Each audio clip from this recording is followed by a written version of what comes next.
የተቀበረች እውነት አንድ ቀን ትወጣለች።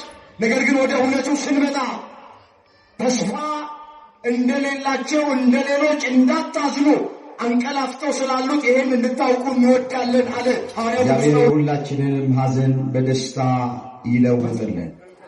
አሁን ከእንቅልፍ የምትነሱበት ሲል ጠዋት ለሥራ ከተኛንበት እንቅልፍ አይደለም። በኃጢአት ካንቀላፋችሁበት፣ በአምልኮተ ጣዖት ካንቀላፋችሁበት፣ በዝሙት ካንቀላፋችሁበት የምትነሱበት ሰዓት፣ ንስሐ የምትገቡበት ሰዓት እንደደረሰ ዘመኑን ወቁት። ምኑን ወደ ሕይወታችን እያተኮረ መቼ ተነሳ? እንደ በስካር መቃብር ውስጥ የተቀበርናለን እኮ፣ በዝሙት መቃብር ውስጥ የተቀበርናለን። በሐሜት መቃብር፣ በዘረኝነት መቃብር፣ በምቀኝነት መቃብር፣ በተንኮል መቃብር፣ በክፋት መቃብር ውስጥ ተቀብረን የትንሣኤ በዓል እንዴት ለእኛ በዓል ይሆናል? ደቀ መዛሙርቱ ሐዘን ከመቼ እስከ መቼ እንደነበረ በጣም ባጭሩ እናያል።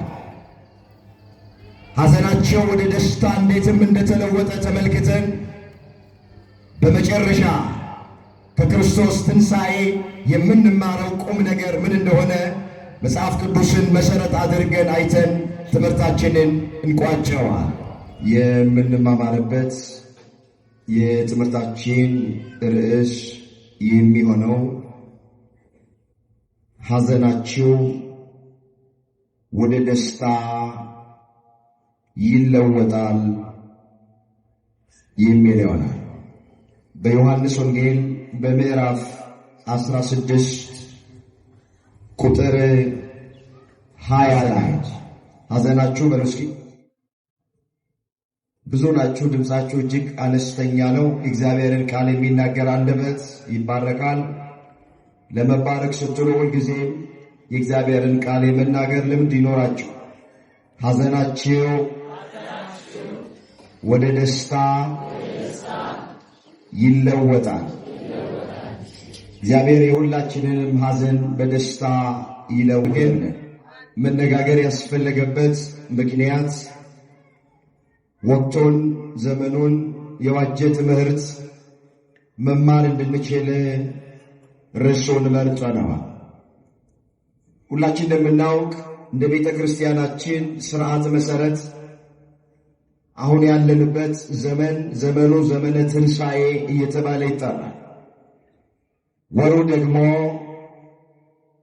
ወርሃ ትንሣኤ እየተባለ ነው የሚጠራ። በዚህ 50 ቀን ውስጥ ቤተ ክርስቲያን ስለ ክርስቶስ ትንሣኤ የምትመሰክርበት ወቅት ላይ ነው ያለ። የምንቀድሰው ቅዳሴ፣ የምንዘምረው መዝሙር፣ የሚነገረው ቃል እግዚአብሔር፣ የሚሰበከው ምስባክ በነገረ ትንሣኤው ዙሪያ ላይ ሰላምታችን ቅድም በመግቢያ ላይ እንደተለዋወጥን የክርስቶስን ትንሣኤ የሚያበስር ነው። በዚሁ መሠረት በዚህ ርዕስ መነሻነት ወደ ሕይወታችን ያተኮረ ግን በትንሣኤው ዙሪያ የሆነ ትምህርት እንደ እግዚአብሔር መልካም ፈቃድ እንማማራለን። ቆሞ ለመናገር ቁጭ ብሎም ለማድመጥ ጥበብ ከእግዚአብሔር ሲሰጥ ብቻ ነውና ለእኔ ለባሪያው ተናጋሪ የሆነ አንደበትን ለእናንተም ለሰሚዎቹ አስተዋይ የሆነ ልቡናን ቸሩ አምላካችን እግዚአብሔር ለሁላችንም በቸርነቱ ያደለ። በዚህ ርዕስ ውስጥ በርዕስነት ያነሳነው ቃል ለማን እንደተነገረ አስቀድመን እናያለን። የደቀ መዛሙርቱ ሐዘን ከመቼ እስከ መቼ እንደነበረ በጣም ባጭሩ እናያለን። ሐዘናቸው ወደ ደስታ እንዴትም እንደተለወጠ ተመልክተን በመጨረሻ ከክርስቶስ ትንሣኤ የምንማረው ቁም ነገር ምን እንደሆነ መጽሐፍ ቅዱስን መሠረት አድርገን አይተን ትምህርታችንን እንቋጨዋል።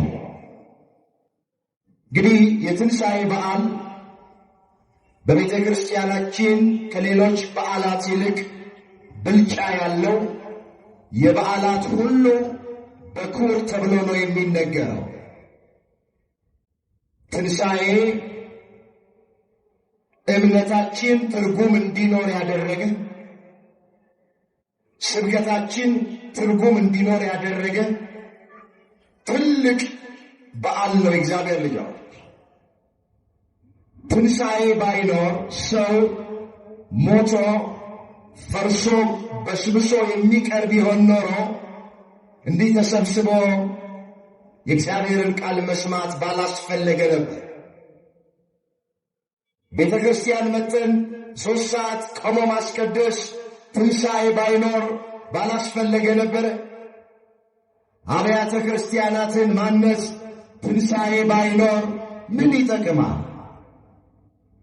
ንስሐ ግቡ እያልን የምንሰብከው ከኃጢአት ርቀን ጽድቅ እየሠራን የምንኖረው ቅዱሳት ገዳማትን እየዞርን የምንሳለመው ወገኖቼ፣ ከሞት በኋላ ሕይወት አለ፣ ከመቃብር በኋላ ትንሣኤ አለ። ክርስቶስ ደግሞ የትንሣኤያችን በኩር ነው ብለን ስለምናምን ሐዋርያው ቅዱስ ጳውሎስ በቆሮንቶስ ለሚገኙት ክርስቲያኖች እንዲህ ብሎ ጽፎላቸዋል። ወደ ትምህርቱ በጥልቀት ከመሄዳችን አስቀድሞ ይህንን እመለከታለሁ። አንደኛ ቆሮንቶስ ምዕራፍ 15 ቁጥር 12 ጀምሮ እንደዚህ ይላል። ክርስቶስ ከሙታን እንደተነሳ የሚሰብክ ከሆነ ግን ከእናንተ አንዳንዶች ትንሣኤ ሙታን የለም እንዴት ይላሉ? ትንሣኤ ሙታንስ ከሌለ ክርስቶስ አልተነሳማ። ክርስቶስ ካልተነሳ እንግዲያስ ስብከታችን ከንቱ ነው፣ እምነታችሁም ደግሞ ከንቱ ናት። ትንሣኤ ከሌለ በኤፌሶን ከአውሬ ጋር መታገሌ ከንቱ ነው አለ ቅዱስ ጳውሎስ። ስለዚህ ሁላችሁ ስብከታችን ከንቱ እንዳይሆን፣ እምነታችን ከንቱ እንዳይሆን ጌታችን መድኃኒታችን ኢየሱስ ክርስቶስ ሞተ በሥጋ፣ በሦስተኛው ቀን ደግሞ ተነሳ። ስለዚህ ሕይወታችን ትርጉም እንዲኖር አደረገ። አምላካችን እግዚአብሔር በአባቶቻችን ዓይን የትንሣኤውን ብርሃን እንድንመለከት ስለፈቀደልን ስሙ የተመሰገነ ይሁን። እንመለስ ወደ ተነሳንበት ርዕስ።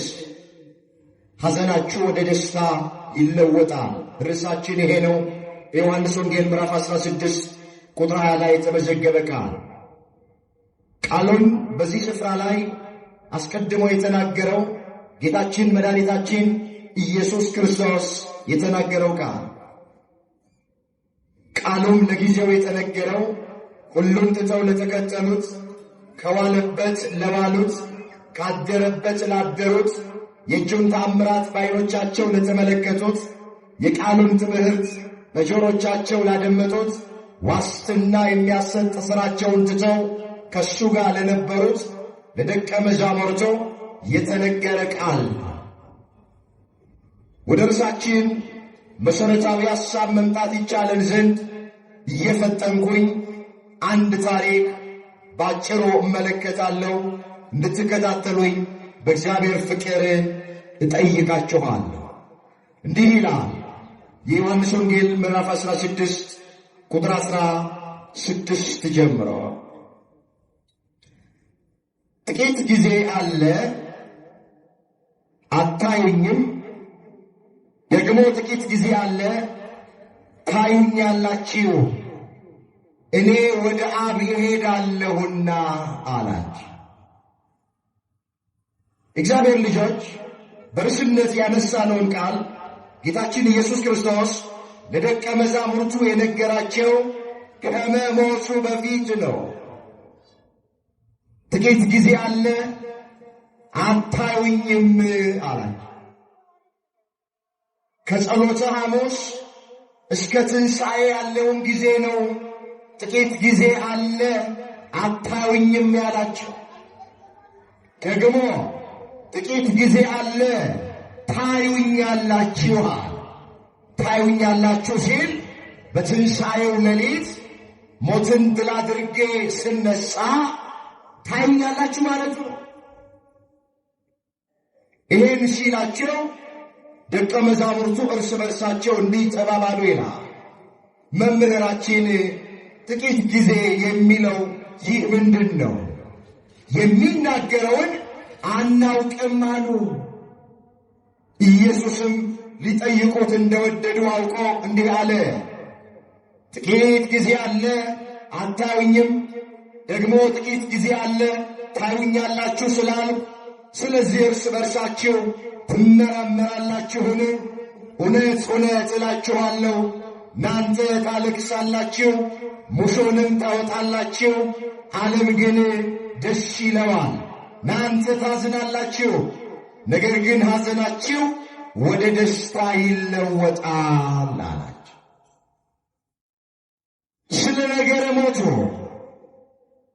በአይሁድ እጅ ተላልፎ እንደሚሰጥ በመስቀል ተሰቅሎ እንደሚሞት የመጣበትን ዓላማ ለደቀ መዛሙርቱ ሲነግራቸው ሐዘን በልባቸው ውስጥ ገባ።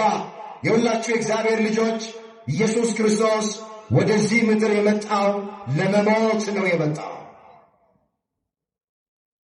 ሁላችንም ወደዚህ ምድር የመጣ ነው ታውቃላችሁ፣ ለመኖር ነው። ማንም ሰው ለመሞት ብሎ የመጣ ማንም የለም። ሞት እያንዳንዳችንን ፈልቅቆ ነው የሚወስደን እንጂ እሞታለሁ ብሎ ወደዚህ ምድር የመጣ ማንም ሰው የለም። የኢየሱስ ክርስቶስ ግን ይለያል። ወደዚህ ምድር የመጣው ለመሞት ነው። ሞቱ ሕይወቱን ሊሰጠን፣ እርቃኑን ሆኖ ጸጋውን ሊያለብሰን፣ ተቸንክሮልን እኛን ከችንካር ሊያላቅቀን፣ ድሃ ሆኖ በሱ ድህነት እኛን ባለጠጎች ሊያደርገን፣ መራራ ሐሞትና ከርቤ ጠጥቶ ጣፋጩን ወይን ሊያጠጣን፣ አንገቱን ዘንበል አድርጎ ቀና ብለን እንድንሄድ ሊያደርገን ኢየሱስ ክርስቶስ በጠቅላላ ሊሞት ነው የመጣው። የሁላችሁ እንዲህ የሚል ቃል በመጽሐፍ ቅዱስ ተመዝግቧል። በማቴዎስ ወንጌል ምዕራፍ 17 ቁጥር 22 ላይ በገሊላም ሲመላለስ ኢየሱስ ለደቀ መዛሙርቱ እንደዚህ አላቸው፣ የሰው ልጅ በሰዎች እጅ አልፎ ይሰጥ ዘንድ አለው፣ ይገድሉትማል፣ ነገር ግን በሦስተኛው ቀን ይነሳል አላቸው። ደቀ መዛሙርቱም እጅግ አዘኑ ይላል። የደቀ መዛሙርቱ ሐዘን የጀመረው እንደሚሞት በነገራቸው ጊዜ ነው። ቃሉን አስተውሉት። የሰው ልጅ አለ። የሰው ልጅ የሚለው ራሱን ነው። ከሰው ወገን ከተገኘች ሐናና ኢያቄም ከሚባሉ የተገኘች ድንግል ማርያም ወላዲት አምላክ ከእሷ ነው የተወለደው። ስለዚህ አንዳንድ ስፍራ ላይ ኢየሱስ ክርስቶስ የሰው ልጅ ተብሎ ይጠራ። የሰው ልጅ አለ ራሱን ሲጠራ። በሰዎች እጅ አልፎ ይሰጥ ዘንድ አለው፣ በአይሁድ እጅ አልፎ ይሰጥ ዘንድ አለው ሲል ይገድሉትማል አለ፣ ይገድሉኛል ሲል ነው። ነገር ግን በሦስተኛው ቀን ይነሳል አላቸው። የሁላችሁ እንደሚሞት አስቀድሞ ነግሯቸዋል።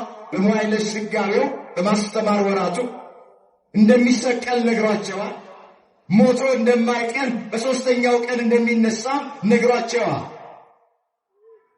እሞታለሁ ብሎ የሞተልን፣ እሰቀላለሁ ብሎ የተሰቀለልን፣ ደግሞ እነሳለሁ ብሎ የተነሳልን መድኃኔ ዓለም ኢየሱስ ክርስቶስ ብቻ ነው። ይህን ባላቸው ጊዜ ደቀ መዛሙርቱ እጅግ አዘኑ። ሐዘን ወደ ልባቸው ገባ። ለምን አዘኑ? ሁሉን ትተን የተከተልነው እሱን ነው። ስንራብ የሚያበላ፣ ስንጠማ የሚያጠጣ፣ ስንታመም የሚፈውሰን፣ ስንጨነቅ ከጭንቀታችን በቃሉ ያረጋጋን፣ ተስፋ ስንቆርጥ የተቆረጠብንን ተስፋ በቃሉ ቢቀጥልልን እሱ ነው። ሁሉን ትተን ተከትለነዋል። እሞታለሁ ይላል። እሱ ከሞተ ስንራብ ማን ያበላናል ብለው፣ ስንጠማ ማን ያጠጣናል ብለው፣ ስንታረስ ማን ያለብሰናል ብለው፣ ስንታመም ማን ይፈውሰናል ብለው ደቀ መዛሙርቱ አዘኑ። የደቀ መዛሙርቱ ሐዘን የጀመረው ጌታ በመዋዕለ ስብከቱ እንደሚሞት በነገራቸው ጊዜ ነው። ልባቸው ውስጥ ሐዘን ገባ። ታሪኩ ሰፊ ነው። አዎ እናንተ እኔ በተያዝኩ ጊዜ አላቸው ታለቅሳላችሁ፣ ሙሾንም ታወጣላችሁ፣ ዓለም ግን ደስ ይለዋል። ዓለም ምን ይለዋል? ደስ ይለዋል። ዓለም ያለው ዓለማውያንን ነው። ዓለም ያለው አይሁድን ነው። ዓለም ያለው ዲያብሎስና ሰራዊትን ነው። መጽሐፍ ቅዱስ ዲያብሎስን ዓለም ይለዋል፣ አይሁድን ዓለም ይለዋል፣ የሥጋን ሥራ ዓለም ይለዋል። እናንተ አለ ደቀ መዛሙርቱን ታለቅሳላችሁ፣ ሙሾንም ታወጣላችሁ፣ ዓለም ግን ደስ ይለዋል፣ አይሁድ ግን ደስ ይላቸዋል። ከተያዝኩበት ቀን አንስቶ መከራ ሲያደርሱብኝ፣ ሲገርፉኝ፣ ሲሰቅሉኝ፣ መራራ ሐሞትና ከርቤ ሲያጠጡኝ አይሁድ ደስ ይላቸዋል። ደስታቸው ግን ጥቂት ጊዜ ነው አለ። እናንተ ደግሞ እኔ በተያዝኩ ጊዜ ታለቅሳላችሁ፣ ሙሾን ታወጣላችሁ አለ። አንድ ምሳሌ አመጣ። ሴት በምትወልድበት ጊዜ ወራቷ ስለደረሰ ታዝናለች። ነገር ግን ሕፃን ከወለደች በኋላ ሰው በዓለም ተወልዷልና ስለ ደስታዋ መከራዋን ኋላ አታስበው። እንግዲህ እናንተ ደግሞ አሁን ታዝናላችሁ፣ ነገር ግን ሐዘናችሁ ወደ ደስታ ይለወጣል። ሁላችን እንደምናውቅ አንዲት ሴት የመውለጃዋ ወራት ሲቃረብ፣ የመውለጃዋ ወራት ሲደርስ 7 ወር 8 ወር ስትገባ ምጡን እያሰበች እንዴት ይሆናለሁ ብላ ታዝናለች። ይህን ሁላችን ጠንቅቀን እናውቀው። የምጥ ነገር ስለሚያስጨንቅ፣ የምጥ ነገር ከባድ ስለሆነ ከእናቶቿ ስለሰማች እንዴት ነው ማልፈው፣ እንዴት ነው ያን ጊዜ ምወጣው እያለች መውለጃዋ ሲቃረብ ታዝናለች ብሎ በምጥ በተያዘች ሴት መስሎ ለደቀ መዛሙርቱ ኢየሱስ ክርስቶስ ይናገራቸው ጀመረ። ነገር ግን ወንድ ልጅ በወለደች ጊዜ፣ ሕፃን በታቀፈች ጊዜ ልክ ጎረቤቶቿ መጥተው የወለደችውን ሕፃን ልጅ ሲያስታቅፏት እንዲህም ሲሏት ምጦን እርሺው፣ ሕፃኑን አንሺው ሲሏት እንደገና አፏ በሳቅ ይሞላል። ያቺ ሴት መከራዋን ትረሳዋለች፣ ምጦን ትረሳዋለች። እንደገና ወደ ባሏ ትመለሳለች። አስቀድማማ በምጥ ሰዓት፣ በጭንቅ ሰዓት እግዚአብሔር ሆይ ትላለች፣ ዛሬን አውጣኝ እንጂ ቀና ብዬ ባሌን አላየውም የሚሉ ሚስቶች አሉ። ሲጨነቁ ማለች ይቀሩ፣ መከራው ሲጸናባቸው ነፍስ ውጪ ነፍስ ግቢ ላይ ሲሆኑ ቅዱስ ገብርኤል የማይጠሩት የመላእክት ስም የለም፣ የማይጠሩት የቅዱሳን ስም የለም። የዛሬን ብቻ ድንግል ማርያም ቀና ብዬ ባለቤቴን አላየውም ይላል። ምጥ ስለሆነ ስለሚያስጨንቅ ማለት ነው።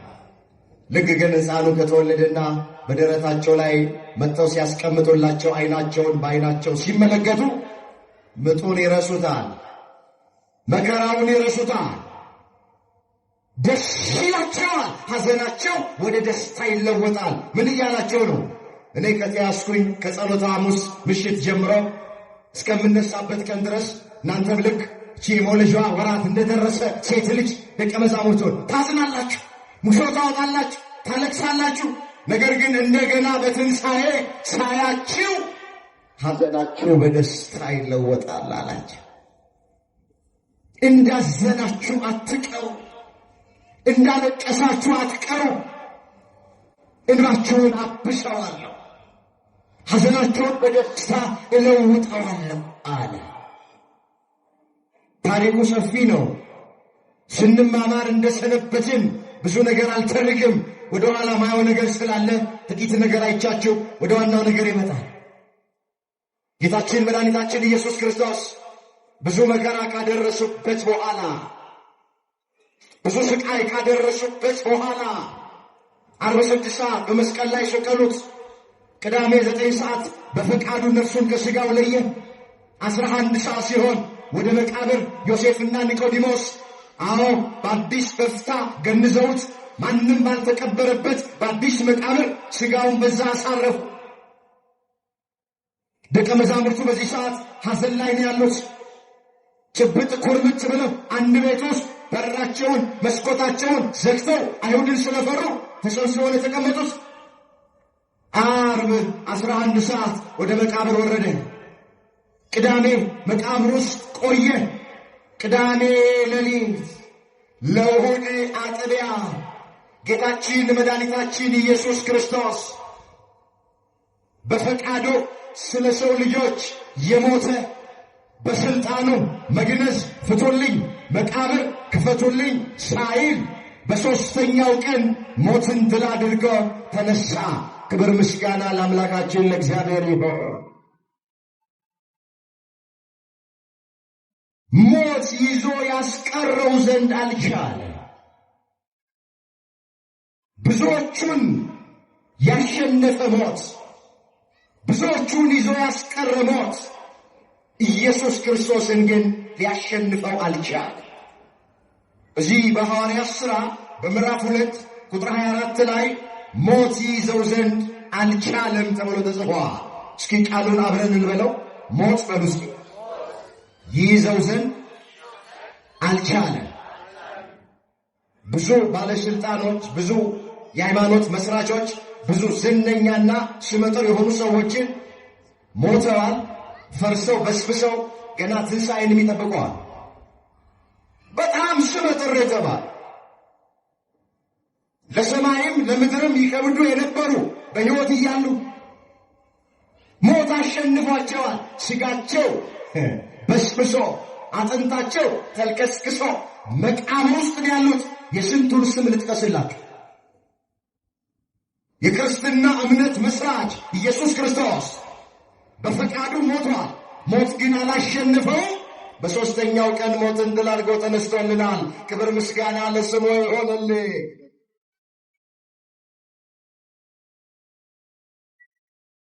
እንግዲህ በተነሳበት ሌሊት ቀጥታ የሄደው ደቀ መዛሙርቱ ተሰብስበው ወደ ነበሩበት ቤት ነው።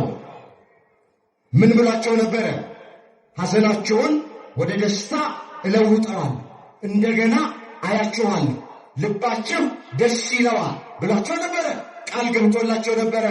ላያደርግ የማይናገር ቃሉ በምድር ላይ ጠብ የማትል እውነተኛ አምላካችን ሐሰት ለባህሪው የማይስማማው ጌታ በተነሳበት ሌሊት ደቀ መዛሙርቱ ወዳሉበት ስፍራ መጣ ይላል። ይህ ታሪክ በዮሐንስ ወንጌል በምዕራፍ 20 ቁጥር 19 ጀምሮ የተመዘገበ ታሪክ ነው። ተመልከቱት። እንደዚህ ይላል። ያም ቀን እርሱም ከሳምንቱ ፊተኛው በመሸ ጊዜ ደቀ መዛሙርቱ ተሰብስበው በነበሩበት አይሁድን ስለፈሩ፣ አይሁድን ምን ስላሉ? በሱ የደረሰ በእኛ እንዳይደርስ ብለው ደቀ መዛሙርቱ አይሁድን ስለፈሩ ከተያዘበት ምሽት ጀምሮ አንድ ቤት ውስጥ ገብተው ተሰብስበው ቁጭ ብለዋል። ደጃፋቸውን ዘግተው ማለት ነው። አይሁድን ስለፈሩ እሱ እንደገረፉት እኛን እንዳይገርፉን፣ እሱ እንደሰቀሉት እኛን እንዳይሰቅሉን፣ በእሱ ላይ መከራ እንዳደረሱበት በእኛ ላይ መከራ እንዳያደርሱብን ብለው አንድ ቤት ውስጥ በራቸውን ዘግተው አይሁድን ስለፈሩ ተቀምጠዋል። ታውቃላችሁ 5 እንጀራና 2 ዓሣ አበርክቶ ሲመግብ 5000 ሕዝብ በልቶ ነበረ። በመከራው ሰዓት ግን ክርስቶስ ብቻውን ነበረ። አይሁድን ስለፈሩ ደቀ መዛሙርቱ ሁሉ ትተውት ሸሽተዋል። ጴጥሮስ እንኳን ምንድን ነበር ያለው? ሁሉ ቢክድህ እኔ አልክድህም ብሎት ነበረ። ጌታችን ግን ምን አለው? ጴጥሮስ ዶሮ ሳይጮህ ስንት ጊዜ ትክደኛለህ? የሁላችሁ በተሳካልን ጊዜ፣ በሞላልን ጊዜ፣ በምቹ ጊዜ፣ ሰገነት ላይ በወጣን ጊዜ ከእኛ ጋር መውጣት መግባት የሚፈልጉ ከእኛ ጋር ጊዜያቸው ማሳለፍ የሚፈልጉ ሞልተዋል። ወዳጅ ማለት ባልንጀራ ማለት ተቸግረን ሳለ ታመን ሳለ 5 እና 10 ሳንቲም በቸገረን ጊዜ ካጠገባችን ማይለይ ነው። ክርስቶስ ታምር በሠራ ሰዓት የሆሳዕና ቀን ዕውር ሲያበራ ለምጽ ሲያነጻ ጥቂቱን አበርክቶ ሲመግባቸው ብዙዎች ነበሩ። በመከራው ሰዓት ግን ሁሉም ትተውት ሸሽተዋል፣ ጀርባቸውን ሰጥተውታል። አይሁድን ስለፈሩ ሁሉም ሸሽተው በራቸውን ዘግተው ተቀምጠዋል። ጌታችን መድኃኒታችን ኢየሱስ ክርስቶስ በዚያ ሌሊት መጣና እንደዚህ ይላል፣ ደጆቹ ተዘግተው ሳሉ ኢየሱስ መጣ፣ በመካከላቸው ቆሞ ሰላም ለእናንተ ይሁን አላቸው ይላል። ይህንን ሰላም አምላካችን እግዚአብሔር ለዓለማችን ይስጥልን። ይህንን ሰላም፣ እውነተኛ ሰላም ለሀገራችን ለኢትዮጵያ ይስጥልን። ይህንን ሰላም እግዚአብሔር ለእያንዳንዳችን ይስጠን። ደጆቹ ተዘግተው ሳሉ ኢየሱስ ክርስቶስ መጣ፣ በመካከላቸው ቆመ፣ ሰላም ለእናንተ ይሁን አለ። ይህንን ብሎ እጆቹን ጎኑን አሳየ። ደቀ መዛሙርቱም ጌታን ባዩት ጊዜ ደስ አላቸው። ምን አላቸው? ማንን ባዩ ጊዜ ምን አላቸው? አስቀድሞ ምን ብሏቸው ነበር? ሐዘናችሁን በምን ቀይረዋል? ንገሩኝ፣ በምን ቀይረዋል? አሁን ሐዘናቸውን ወደ ደስታ ቀይረው አልቀየረው? ጌታን ባዩት ጊዜ ደስ አላቸው። ከሙታን መካከል ተለይቶ ተነስቶ በተዘጋ ደጃፍ ውስጥ ሳይከፍት ገብቶ ሰላም ለእናንተ ይሁን ባላቸው ጊዜ፣ ትንሣኤውን በገለጠላቸው ጊዜ ወገኖቼ ደስ አላቸው። በዕለተ ዓርብ በጅራፍ ሲገረፍ ጎኑን በጦር ሲወጋ ጠቁሮ የነበረው ፊቱ፣ ወይቦ የነበረው ፊቱ አሁን በትንሣኤ ዕለት እንደ ፀሐይ ብርሃን አብርቶ ባዩት ጊዜ ደስ አላቸው። ሞቶ የነበረው ሕያው ሆኖ ባዩት ጊዜ ደስ አላቸው። ሐዘናቸው በደስታ ተለወጠ፣ እንባቸው ታበሰ፣ አፋቸው በሳቅ ከንፈራቸው በእልልታ ተሞላ፣ ታሪካቸው ተቀየረ። ክብር ምስጋና ለአምላካችን ለእግዚአብሔር ይሁን።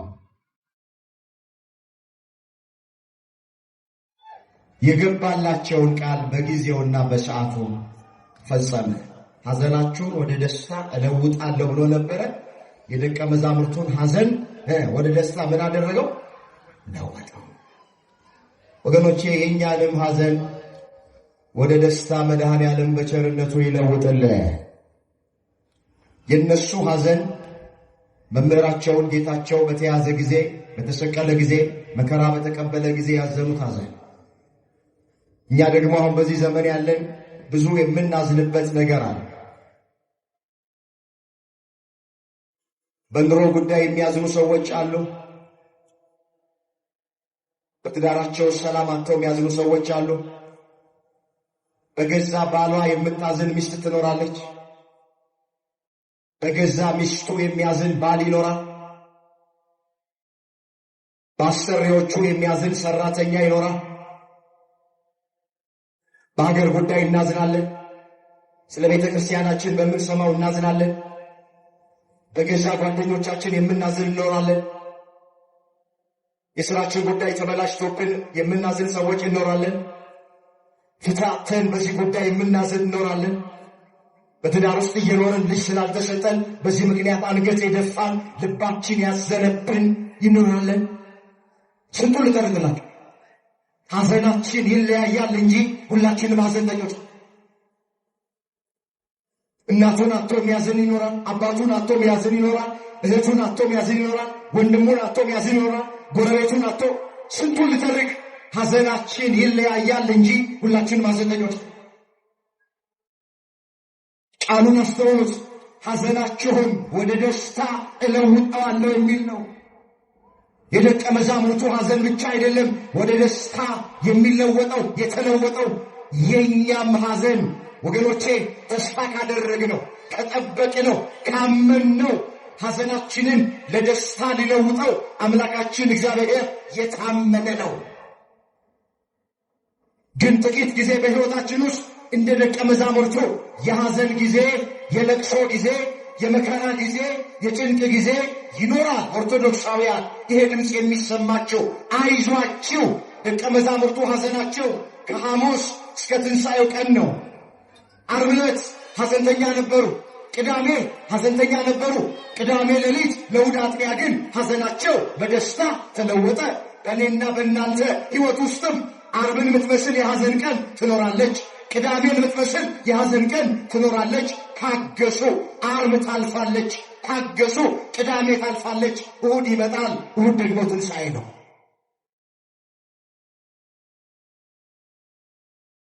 ያለ ፈተና ዋጋ፣ ያለ መከራ ጸጋ የለም ይላሉ አባቶች። የትንሣኤን በዓል ሲያከብሩ ደስ ይላል። የፋሲካን በዓል ሲያከብሩ ደስ ይላል። ከትንሣኤ በዓል በፊት፣ ከፋሲካ በዓል በፊት ግን በዕለተ ዓርብ ጌታችን ኢየሱስ ክርስቶስ ብዙ መከራ፣ ብዙ ስቃይ ተቀብሏል። ደቀ መዛሙርቱም ብዙ መከራ አይተዋል። ሐዘን ውስጥ ነበሩ። ጭብጥ ኩርምት ብለው ዙሪያው ገደል ሆነባቸው። ቀኑ ጨልሞባቸው፣ ሰማይ ተደፍቶባቸው፣ ማጣፊያ አጥሯቸው ነበሩ። ከተያዘበት ሐሙስ ምሽት እስከተነሳበት ጊዜ ድረስ ሐዘን ላይ ነበሩ። በእኛም ሕይወት ውስጥ እንደዚህ ይሆናል። እንዳትደነቁ።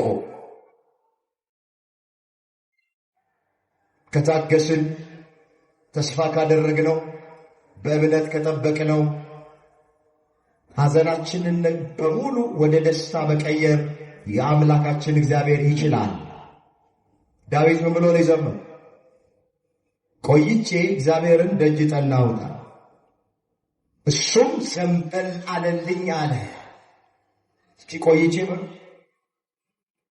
እግዚአብሔርን ደጅ ጠናሁት፣ እሱም ዘንበል አለልኝ። ወደ ደቀ መዛሙርቱ ዘንበል ያለ አምላክ ወደ እኛም ዘንበል ይበልልን። የደቀ መዛሙርቱን ሐዘን ለደስታ የለወጠ ጌታ የእኛንም ሐዘን በደስታ ይለውጥልን። ባጭሩ በርዕስነት ያነሳነው ቃል የተነገረበት ምክንያት አሁን ከላይ እንዳየነው እንግዲህ ትንሣኤ በዓል እያከበርን ስለሆነ እስኪ ከትንሣኤ የምንማራቸው ቁም ነገሮች ምን እንደሆኑ ጥቂት ነገር ጠቁሜያችሁ ትምህርቴን ቋጨዋል። ከክርስቶስ ትንሣኤ የምንማረው ምንድን ነው? ወገኖቼ በዓሉን ማክበር ብቻ አይደለም። በቤተ ክርስቲያን የሚከበሩ በዓላቶች ምንድነው መልእክታቸው? ምንድነው ትምህርታቸው? እሱ ነው ቁም ነገሩ፣ እሱ ነው። ከትንሣኤ የምንማረው ምንድነው ስንል በመጀመሪያ ክርስቶስ እንደሞተ እኛም እንሞታለን። እሱ እንደተነሳ እኛም በጊዜው እንነሳለን። የክርስቶስ ትንሣኤ መጀመሪያ የሚያስተምረን ከሞት በኋላ ሕይወት እንዳለ፣ ከመቃብር በኋላ ትንሣኤ እንዳለ ያስተምረናል። የመጀመሪያው ይሄ እሱ እንደ በኩራት ነው። እሱ ለእኛ አብነት ሊሆነን ምሳሌ ሊሆነን ነው። ሞቶ በሥጋው ከዛ በሦስተኛው ቀን የተነሳው እንዲህ ተብሎ እንደተጻፈ አስተውሉት እስኪ ይህንን ኃይለ ቃል አንደኛ ቆሮንቶስ ምዕራፍ 15 ቁጥር 20 ጀምሮ እመለከታለሁ። እንዲህ የሚል ቃል ተመስክሯል። አንደኛ ቆሮንቶስ ምዕራፍ 15 ቁጥር 20 አሁን ግን ክርስቶስ ላንቀላፉት በኩራት ሆኖ ከሙታን ተነስቷል። እስኪ ቃሉን አብረን እንበለው። አሁን ግን በሉ እስኪ ክርስቶስ ላንቀላፉት በኩራት ሆኖ ከሙታን ተለይቶ ተነስቷል። ይኸውላችሁ እዚህ ጋር አሁን ግን ክርስቶስ ላንቀላፉት ሲል ሞት የተመሰለው በእንቅልፍ ነው። በመጽሐፍ ቅዱስ በብዙ ስፍራ ላይ አልዓዛር ተኝቷልና እቀሰቅሰው ዘንድ ይገባኛል ይላል። ከሞተ 4 ቀን የሆነውን አልዓዛር ተኝቷል ያለ። ሞት የተመሰለው በእንቅልፍ ነው። ለምንድን ነው ሞት በእንቅልፍ የተመሰለው ያሉ እንደሆነ የተኛ ሰው እንደተኛ አይቀርም፣ ይነሳል። የሞተ ሰውም እንደ ሞተ አይቀርም፣ ይነሳል። ሞት የመጨረሻ ነገር አይደለም። ከሞት አጠገብ ሕይወት አለ፣ ከመቃብር አጠገብ ትንሣኤ አለ። ስለዚህ ምን አለ? አሁን ግን ክርስቶስ ላንቀላፉት ወይም ለሞቱት በኩራት ሆኖ ከሙታን መካከል ተነስቷል። ሞት በሰው በኩል እንደመጣ ትንሣኤ ሙታን በሰው በኩል ሆናል። ሁሉ በአዳም እንደሚሞት እንዲሁ ሁሉ በክርስቶስ ይነሳል። እስኪ ሁሉ በአዳም እንደሚሞቱ ሁሉ ደግሞ በክርስቶስ ሕያዋን ይሆናል። ስለዚህ ሁላችሁ የክርስቶስ ትንሣኤ መጀመሪያ የሚያስተምረን ምንድነው ስንል እኛም ሞተን አንቀርም፣ እንነሳለን። ስለዚህ ከኛ ቀድመው ስላንቀላፉት እናቶቻችን፣ አባቶቻችን፣ ወንድሞቻችን፣ እህቶቻችን፣ ባልንጀሮቻችንን ተስፋ የመቁረጥ ሐዘን አለ። እናዝናለን፣ እናለቅሳለን፣ ልናጉረመረም እንችላለን። ሥጋ ለባሾች ስለሆንን፣ ደካሞች ስለሆንን ከእግዚአብሔር ጋር ልንከራከር እንችላለን፣ ምስኪኖች ስለሆንን። ነገር ግን ወደ እውነቱ ስንመጣ ተስፋ እንደሌላቸው እንደ ሌሎች እንዳታዝኑ አንቀላፍተው ስላሉት ይህን እንድታውቁ እንወዳለን አለ ሐዋርያው ቅዱስ ጳውሎስ። ኢየሱስ ክርስቶስ እንደ ሞተና እንደተነሳ ካመናችሁ በክርስቶስ ኢየሱስ አምነው የሞቱትን እግዚአብሔር ያመጣቸዋል አለ። አንደኛ ተሰሎንቄ ምዕራፍ 4 ቁጥር 13 ላይ የተመዘገበ እግዚአብሔር ቃል። ቃሉን አስተውሉት። ወንድሞቼ ሆይ ብሎ ይጀምራል። ይህን አንድ ነገር እንድታውቁ እንወዳለን አለና ተስፋ እንደሌላቸው እንደ ሌሎች አንቀላፍተው ስላሉት ወይንም ሞተው ስላሉት እንዳታዝኑ። ኢየሱስ ክርስቶስ እንደሞተ ስለ ኃጢአተኞች እንደሞተ በሦስተኛው ቀን እንደተነሳ ካመናችሁ አለ በክርስቶስ ኢየሱስ አምኖ የሞቱትን ሙታን እግዚአብሔር አንድ ቀን ያስነሳቸዋል። ስለዚህ ከእኛ በሥጋ ስለተለዩት እናዝናለን፣ እናለቅሳለን። ግን ሐዘናችን ተስፋ የመቁረጥ አይደለም። የምንኖረው ወገኖቼ ለመሞት ነው። የምንሞተው ግን ለመኖር ነው። አሁን ሁላችንም እኮ እየኖርን ያለነው ኖረን ለመሞት ነው። 70 ዓመት እንኖር፣ 80 ዓመት እንኖር፣ ኖረን መሞታችን ግን አይቀርም። ስለዚህ ሰው የሚኖረው ሊሞት ነው። የሚሞተው ግን ለመኖር ነው። ከማን ጋር ለመኖር? ንገሩኝ እንጂ ከማን ጋር ለመኖር? ከእኛ ቀድመው ያንቀላፉት ወንድሞቻችን፣ አባቶቻችን፣ እናቶቻችን፣ እህቶቻችን ያንቀላፉት ወይንም የሞቱት ከእግዚአብሔር ጋር ለመኖር ነው። ይህን ስናስብ ነው የምንጽናናው። ይህን ስናስብ ነው ለበጎ ነው ብለን ሁሉን በጸጋ የምንቀበለው። ይህን ስናስብ ነው ተስፋ የመቁረጥ ሐዘን የማናዝነው። የተወለደ ሁሉ ይሞታል፣ ከሞት ቢቀር ማንም ሰው የለም። ግን ክርስቲያን ግን የሚሞተው ከአምላኩ ጋር ለመኖር ነው። አምላካችን እግዚአብሔር ስለ ሞት ያለንን መረዳት፣ ስለ ሞት ያለንን ዕውቀት እንድናስተካክል ሁላችንን በቸርነቱ ይርዳ። ድሮ እኛ ሞት ቢመስለን አፈር ነው። ሞት ቢመስለን መቃብር ነው። ሞት ቢመስለን ጨለማ ነው። ሞት ቢመስለን ሲኦል ነው። ለክርስቲያኖች ሞት አፈር አይደለም። ለክርስቲያኖች ሞት ጉድጓድ አይደለም። ለክርስቲያኖች ሞት ጨለማ አይደለም። ለክርስቲያኖች ሞታቸው ጥቅማቸው ነው። ምን አለ ሐዋርያው ቅዱስ ጳውሎስ? ለእኔ ሕይወት ክርስቶስ ሞትም ቢሆን ጥቅም ነው አለ ፊልጵስዩስ ምዕራፍ 1 ቁጥር 21 ላይ። እስኪ ቃሉን አብረን እንበለው። የእግዚአብሔር ቃል ነው። የእግዚአብሔርን ቃል የሚናገር አንደበት ይባረካል። ለመባረክ ስትሉ ከኔ ቀጥላችሁ እስኪ ተናገሩ። ለእኔ ሕይወት በሉ እስኪ። ያልተናገረ ሰው አለ? ለእኔ ሕይወት ክርስቶስ ሞትም ቢሆን ጥቅም ነው። ለክርስቲያኖች ሞት ምናቸው ነው? ጥቅማቸው ነው። እንዴት ነው ጥቅማቸው የሆነው? ከዚህ ዓለም ውጣ ውረድ ማረፊያቸው ነው። ወደ እግዚአብሔር የምንሸጋገርበት መንገድ ነው። ከአምላካችን ከእግዚአብሔር ጋር የምንኖርበት ነው። ምን አለ ዝቅ ብሎ ሐዋርያው ቅዱስ ጳውሎስ? ልሄድ ከክርስቶስ ጋር ልኖር እናፍቃለሁ፣ ከሁሉ ይልቅ እጅግ እንደሚሻል አውቃለሁ። መኖሬ አላቸው ለእናንተ ጥቅማችሁ ነው አለ። ለምን? ሲያዝኑ በወንጌል ያጽናናቸዋል፣ ሲጨነቁ በቃሉ ያጽናናቸዋል፣ ያረጋጋቸዋል። ተስፋ ሲቆርጡ በቃሉ የተቆረጠባቸውን ተስፋ ይቀጥላል። መኖሬ አለ ለእናንተ ጥቅም ነው። እንደኔ ግን አለ ብሄድ ይሻለኛል። የሚሄደው አለ ከክርስቶስ ጋር ልኖር ነው አለ። የሞት ትርጉም ይሄ ነው። መጽሐፍ ከክርስቶስ ጋር ለመኖር ነው። ምን እዚህ ምድር ላይ እግረ መንገድ ነው የምንኖረው። ሀገራችን በሰማይ ነው። የዘላለም መኖሪያችን እግዚአብሔር ነው። ሀገራችን በሰማይ ነው እንዳትረሱ። ከኛ በፊት ያንቀላፉት ወገኖቼ ወደ ሀገራቸው ሄደዋል። እኔና እናንተ ጊዜያችንን እንጠብቃለን። ዛሬ ምሽት የሚጠሩ ሰዎች አሉ። ከወር በኋላ የሚጠሩ ሰዎች አሉ። ከዓመት በኋላ የሚጠሩ ሰዎች አሉ። እንዳትዘናጉ። ከኛ ቀድመው ያንቀላፉት ምሳሌ አብነት ሊሆኑን ይገባል። አንዳንዶቻችን 5 እና 10 ዓመት እናቀዳለን። እዛ መድረሳችንን በምን እርግጠኞች ነን? መጽሐፍ ቀን የሚያመጣው ምን እንደሆነ አታውቅምና ነገ በሚሆነው አትመካ ይላል። ወጥቶ መግባት የለም፣ ተቀምጦ መነሳት የለም። ዘመናችን አጭር ነው። ተዘጋጅቶ መኖር ነው።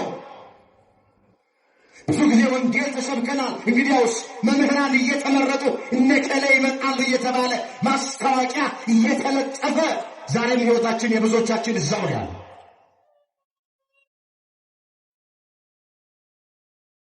ስለዚህ መጀመሪያ እንዳይሰፋብን የክርስቶስ ትንሣኤ የሚያስተምረን ምንድን ነው ስንል እሱ እንደሞተ በሥጋ እኛም እንሞታለን። ሁሉ በአዳም እንደሚሞቱ አዎ ሁላችን እንሞታለን። ሁላቸው በክርስቶስ ደግሞ ይነሳሉ አለ። ክርስቶስ ሞትን ድል አድርጎ እንደተነሳ እኛም ሞተን ፈርሰን በስብሰን አንቀርም፣ እንነሳለን። ይሄ የሚበሰብሰው የማይበሰብሰውን ይለብሳል። ይሄ የሚሞተው ሥጋችን በትንሣኤ ጊዜ የማይሞት ሌላ ሥጋ ለብሶ ይነሳል። እግዚአብሔር ለዛ ክብር ሁላችንን ያብቃ። እንዲህ ይላል ሐዋርያው እዚህ አንደኛ ቆሮንቶስ ምዕራፍ 15 ቁጥር 52 ጀምሮ አነበዋለሁ። እንደዚህ ይላል፣ አሁን አንድ ምስጢር እነግራችኋለሁ አለ። አንድ ምን እነግራችኋለሁ? አንድ ምስጢር እነግራችኋለሁ። ሁላችን አናንቀላፋም፣ ነገር ግን የኋለኛው መለከት ሲነፋ ሁላችን በድንገት በቅጽበት ዓይን እንለወጣለን። መለከት ይነፋል፣ ሙታንም የማይበሰብሱ ሆነው ይነሳሉ። እኛም እንለወጣለን። ምን እንላለን? እኛም እንለወጣለን። እንዴት እንደምንወል ዝቅ አድርጎ ይዘረዝረዋል። ለውጣችን ምን አይነት ለውጥ እንደሆነ ይህ የሚበሰብሰው የማይበሰብሰውን ሊለብስ ይገባዋል። ይህ የሚሞተው የማይሞተውን ሊለብስ ይገባዋል። እንነሳለን ስንል ይሄ የሚሞት ሥጋችን ወገኖቼ ፈራሽ በስባሽ የሆነ ሥጋችን የማይሞት የማይበሰብስ ለብሶ ይነሳል፣ በክብር ይነሳል። ለዘላለም ከእግዚአብሔር ጋር ለመኖር ይነሳል። እግረ መንገድ ትንሣኤ ሁለት አይነት ነው። አንደኛው የክብር ትንሣኤ ነው። ሁለተኛው የሐሳር ትንሣኤ ነው። አምላካችን እግዚአብሔር ትንሣኤያችንን የክብር ትንሣኤ ያደርገናል። ከፍርድ ትንሣኤ ሁላችንን ይጠብቃል።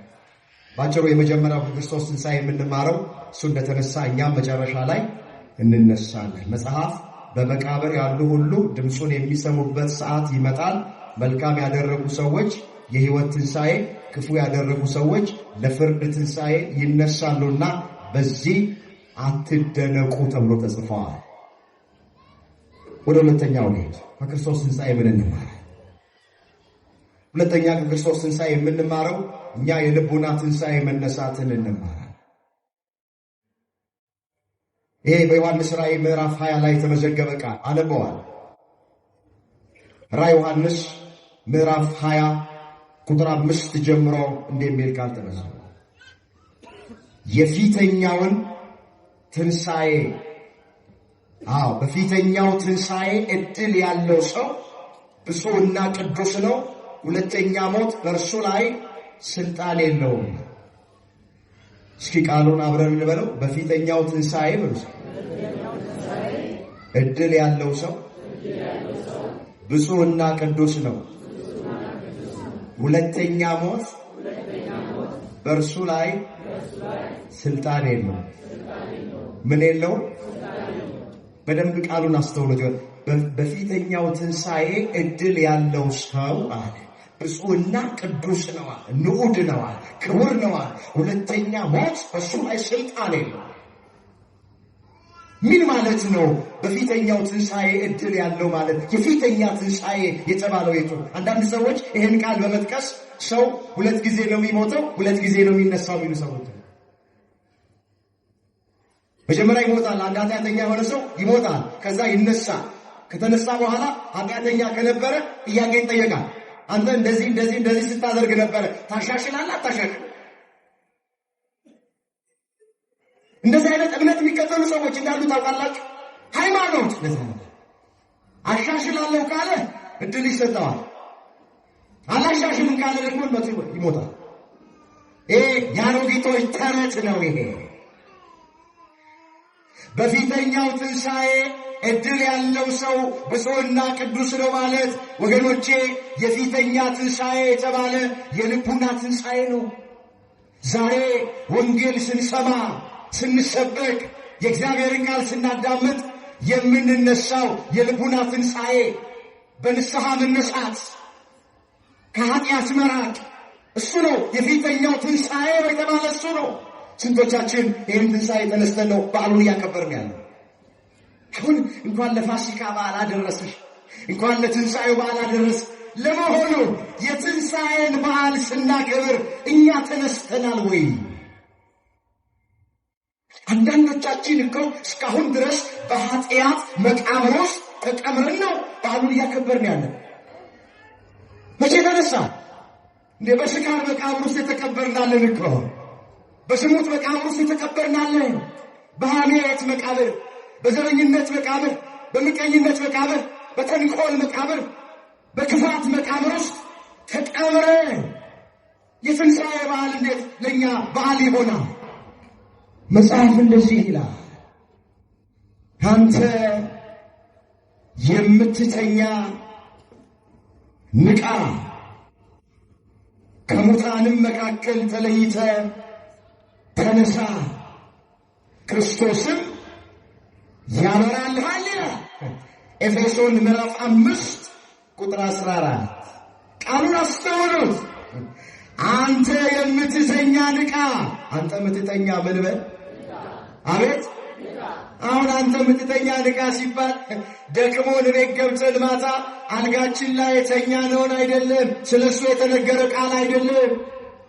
አንተ የምትተኛ ንቃ ማለት በኃጢአት ያንቀላፋ ንቃ፣ ከሙታን መካከል ተነሳ ሲል፣ አዎ ከሙታን ሕሊና፣ አዎ በኃጢአት ከሞቱ ሰው ሞተ የሚባለው ወገኖቼ ነፍሱ ከሥጋው ሲለይ ብቻ አይደለም።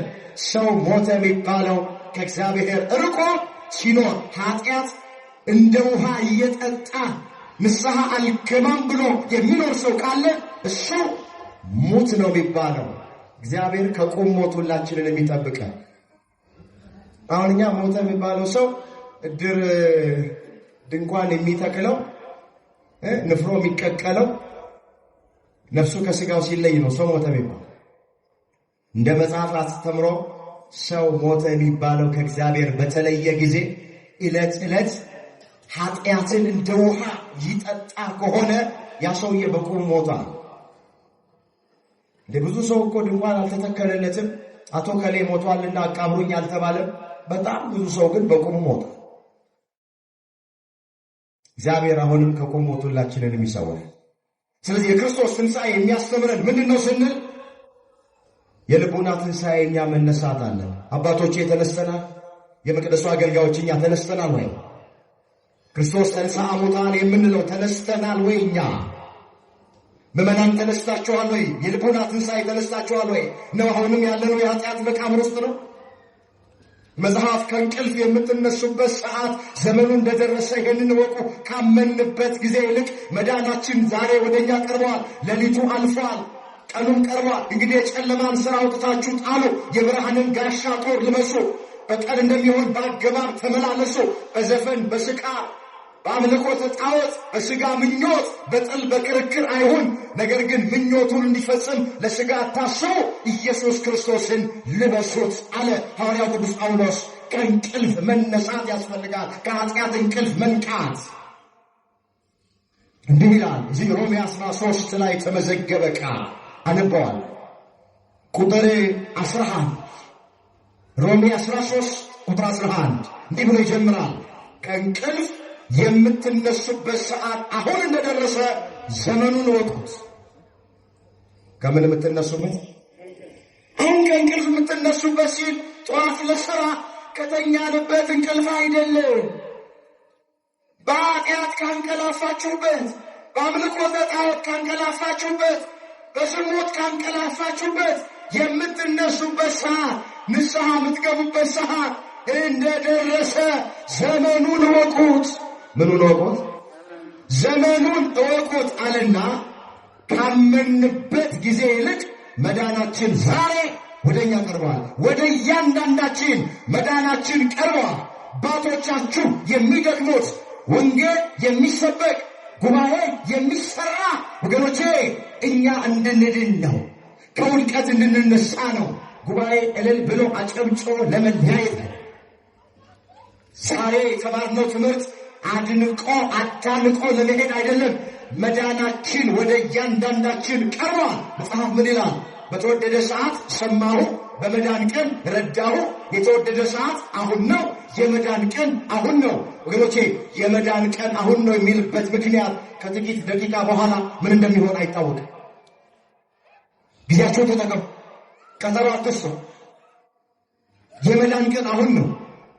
ከዚህ ተነስተን ለቤት ስለመግባታችን ምንም ዋስትና የለንም። ጆሮአችን የሚሰማው ዓይናችን የሚያየው ጠዋት ያየናቸውን ሰዎች ከሰዓት ማየት ተቸግረናል። ዛሬ ያየናቸውን ሰዎች ነገ ለማየታችን ምንም ዋስትና የለንም። ዘመናችን ከሸማኔ መወርወሪያ ይልቅ እየቸኮለ ነው። የከኛ ቀድመው ያንቀላፉት የሚያስተምሩን ይሄ ነው። መዳናችን ቀርቧል። ዛሬ ነው መዳናችን መፈጸም ያለ። ስለዚህ ምን አለ ዝቅ ብሎ አስተውሉት ቃሉን። መዳናችን ዛሬ ወደኛ ቀርቧል አለና ሌሊቱ አልፏል፣ ቀኑም ቀርቧል። እንግዲህ የጨለማውን ሥራ አውጥታችሁ አሏል፣ የብርሃንን ጋሻ ጦር ደግሞ ልበሱ አለና የጨለማውን ሥራ እንዲያርጉ ይዘረዝረዋል። በዘፈን በስካር በዝሙት በመዳራት በክርክር በቅናት አይሁን አለ። ይሄ ነው መውለቅ ያለበት ልብስ። ይሄ እግዚአብሔር የኃጢአትን ልብስ አውልቆ ይጣልልን። መቼስ ሌሊት የለበስነውን ልብስ ለብሰን ጣዖት ወደ ሥራ መሄድ ማንም ሰው የለም። ልብሳችንን ምን እናደርጋለን? አሁን ሰው ካላበደ በሌሊት ልብሱ ወደ ቢሮ ይሄዳል። ትሄዳላችሁ ወቶች? ኧረ አይኬድም። አበደች ነው የሚሉ አያችሁ። ልብሱን ቀይሩታል። የጨለማውን ልብስ ቀይሩት። የብርሃን ልብስ ልበሱ። ኦርቶዶክሳውያን ልብሳችሁን ቀይሩ። ይህ ልብስ የሚሰማችሁ ሰዎች የኃጢአትን ልብስ እናውልቅ፣ የክፋትን ልብስ እናውልቅ፣ የዝሙትን ልብስ እናውልቅ፣ የመዳራትን ልብስ እናውልቅ፣ የስካርን ልብስ አውልቀን እንጣ። የምቀኝነት፣ የክፋት፣ የዘረኝነት ልብስ እናውልቅና እንጣል። ያኔ ትንሣኤ ለእኛ ትንሣኤ ይሆናል። ያኔ ተነስተን ነው በዓሉን ያከበርነው ማለት ይቻላል እንጂ እኛ ተቀብረን በኃጢአት መቃብር ውስጥ እንዴት ነው ለእኛ ትንሣኤ? እንዴት ነው ለእኛ ፋሲካ ነው? እግዚአብሔር የልቦና ትንሣኤ እንድንነሳ ሁላችንን በቸርነቱ ይርዳል። የመጨረሻ ከክርስቶስ ትንሣኤ የምንማረው ክርስቶስ ተቀብሯል፣ በሦስተኛው ቀን ግን ተነስቷል። በሕይወታችን የተቀበሩብን ነገሮች ካሉ በትዕግሥት እንጠብቅ። ሁሉም ትንሣኤ አላቸው። ሁሉም ነገር ትንሣኤ አላቸው። በትዕግሥት ሆናችሁ ጠብቁት። ምንድን ነው የተቀበረባችሁ? በረከት ነው? ፍትሕ ነው? ሰላም ነው? ደስታ ነው? እርካታ ነው? ምንድን ነው በሕይወታችሁ ውስጥ ሰው የቀበረባችሁ? ጎረቤቶቻችሁ የቀበሩባችሁ፣ የሰወሩባችሁ፣ የነጠቋችሁ፣ የወሰደባችሁ ነገር ምንድን ነው? የክርስቶስ ትንሣኤ የሚያስተምረን የተቀበሩ ነገሮች፣ የተቀበረ ፍትህ አንድ ቀን ይወጣል። የተቀበረች እውነት አንድ ቀን ትወጣለች። የተቀበሩ ነገሮች ሁሉ ይወጣል።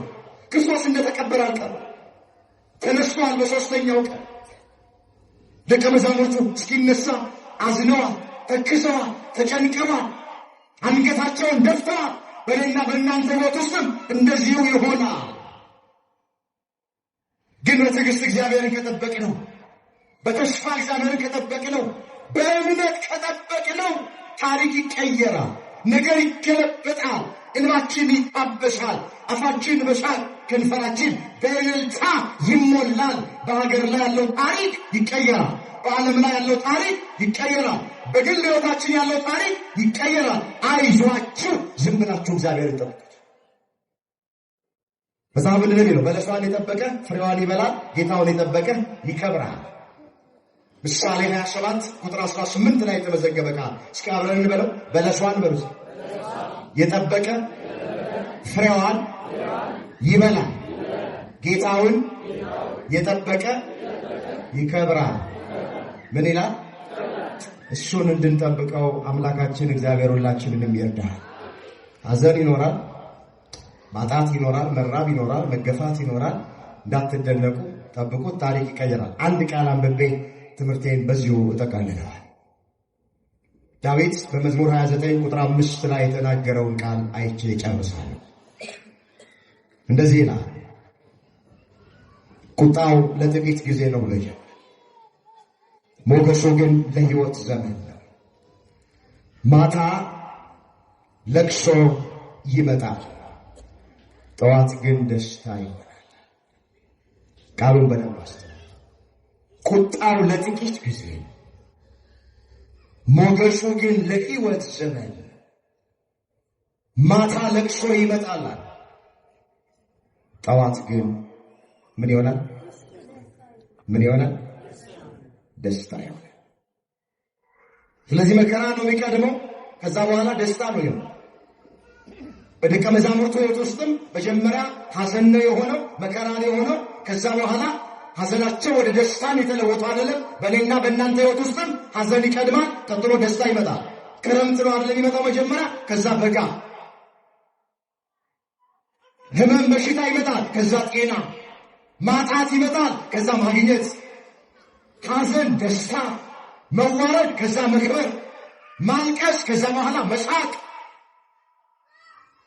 መጽሐፍ ቅዱስን ስናነብ ከብርሃን በፊት የተፈጠረው ጨለማ ነው። ጨለማ መጀመሪያ ተፈጠረ፣ ከዛ ብርሃን። በእኔና በእናንተ ሕይወት ውስጥም ጨለማ መጀመሪያ ነው፣ መከራ መጀመሪያ ነው፣ ማልቀስ መጀመሪያ ነው፣ ማጣት መጀመሪያ ነው፣ መገፋት መጀመሪያ ነው፣ መታሰር መጀመሪያ ነው፣ ተስፋ መቁረጥ መጀመሪያ ነው። ነገር ግን ይሄ እንደዚህ አይቀጥልም። የክርስቶስ ነንኛ፣ የእግዚአብሔር ነንና ልጆቹ ነንኛ። ታሪክ ይቀየራል፣ ነገር ይገለበጣል። ሐዘናችሁ ወደ ደስታ ይለውጣል። የሁላችንን ሐዘን መድኃኔዓለም ወደ ደስታ ይለውጣው። የሁላችን መጨረሻ እግዚአብሔር ያስ